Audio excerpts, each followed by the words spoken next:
Hi hello नमस्कार आणि राम राम मंडळी। मी ॲडव्होकेट आई तुम्हा सर्वांचे सहर्ष स्वागत करते। मित्रांनो, माझ्या आधीच्या 2 व्हिडिओमध्ये भाडे करार म्हणजे काय कराराविषयीची सर्व माहिती मी तुम्हाला सांगितली आहे। आता आपल्या आजूबाजूला अत्यंत वादाचा मुद्दा असलेला रोजच्या आयुष्यामध्ये अत्यंत कटकटीचा असलेला प्रश्न म्हणजे जर समजा भाडेकरू जर घर सोडत नसेल किंवा आपण दिलेल्या जागेचा ताबा घेण्याचा प्रयत्न जर भाडेकरू अयोग्य मार्गाने करत असेल तर अशा वेळी काय करायचे आणि यासाठी भाडे नियंत्रण कायदा 2021 मध्ये कोणत्या तरतुदी सांगितल्या आहेत याची माहिती मी तुम्हाला या व्हिडिओमधून देत आहे। व्हिडिओ स्किप न करता पूर्ण बघा अशी माझी तुम्हाला विनंती आहे। भाडेकरू जर भाडे देत नसेल किंवा भाडेकरू जर घर सोडत नसेल तर अशा वेळी कोणते पर्याय तुमच्या समोर उपलब्ध आहेत ते आपण बघूया। भाडेकरूने अनेकदा वेळेत घरभाडे भरले नाही किंवा तो भाडे भरण्यास नकार देत असेल तर अशा वेळी घरमालकाने भांडण तंटा न करता कायदेशीर पर्यायांचा वापर करावा। भाडेकरू तुमचे घर किंवा जागेवर ताबा मिळवू शकतो असे तुम्हाला वाटत असेल तर अशा परिस्थितीत तुम्ही पुढील मार्गांचा अवलंब करू शकता। नंबर 1, भाडेकरू घरभाडे देत नसल्यास वीज व पाणी कनेक्शन अजिबात खंडित करू नका, कारण अशा वेळी भाडेकरू वैयक्तिकरित्या त्याचे कनेक्शन घेऊ शकतो, ज्यामुळे भविष्यात तुमच्या विरुद्ध त्याच्याकडे कागदी पुरावा तयार होईल जो तुमचे नुकसान करेल। मालमत्तेची कागदपत्रे कायम तुम्ही स्वतःच्या नावानेच तयार करा। वारंवार भाड्याची मागणी करून किंवा घर सोडण्याची विनंती करून सुद्धा जर भाडेकरू घर सोडत नसेल किंवा भाडे देत नसेल तर प्रथम कायदेशीर नोटीस द्या। या नोटीसीमध्ये थकबाकी, भाड्याचा तपशील, पैसे परत भरण्याची अंतिम मुदत आणि त्याचे पालन न केल्यामुळे होणारे परिणाम यांचा समावेश असायला पाहिजे।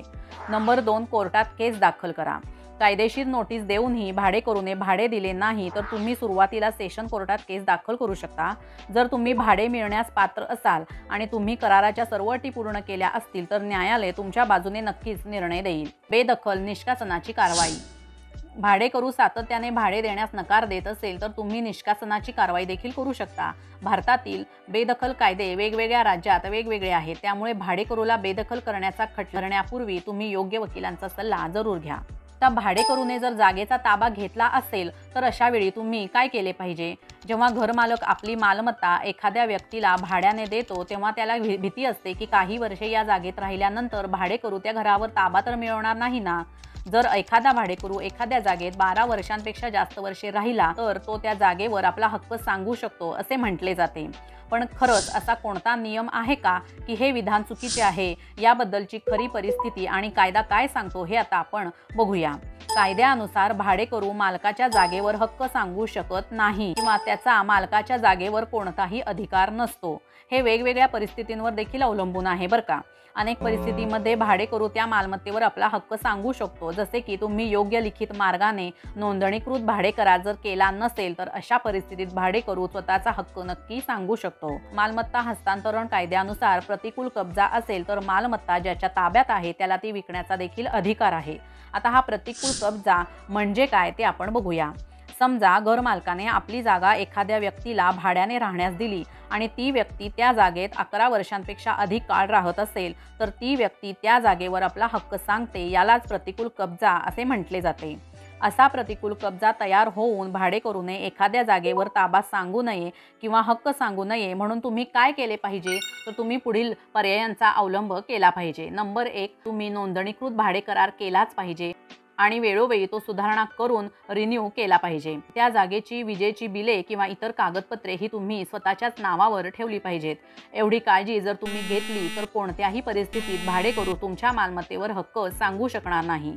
सर्वोच्च न्यायालयाच्या निर्णयानुसार मर्यादा कायदा 1963 अनुसार खाजगी स्थावर मालमत्तेवर 12 वर्षे आणि सरकारी स्थावर मालमत्तेवर 30 वर्षे मर्यादेचा वैधानिक कालावधी आहे।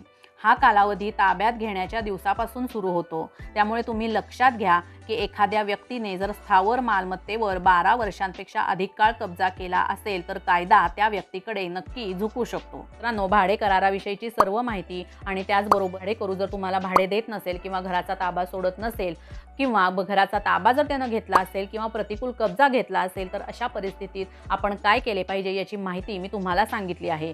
मी आशा करते या माहितीचा उपयोग तुम्हाला नक्की होईल आणि जर तुम्ही कोणत्या अडचणीत असाल तर ही अडचण तुम्ही हा व्हिडिओ बघून नक्की सोडवाल। तुम्हाला हा व्हिडिओ आवडला असेल तर लाईक, शेअर आणि सबस्क्राईब करायला विसरू नका आणि या बेल आयकॉनवर क्लिक करायला देखील विसरू नका. त्यामुळे माझ्या येणाऱ्या प्रत्येक व्हिडिओचं नोटिफिकेशन हे तुम्हाला सर्वात आधी मिळेल. भेटूया माझ्या पुढच्या व्हिडिओमध्ये अशाच कायदेविषयक नवीन विषयासह. धन्यवाद.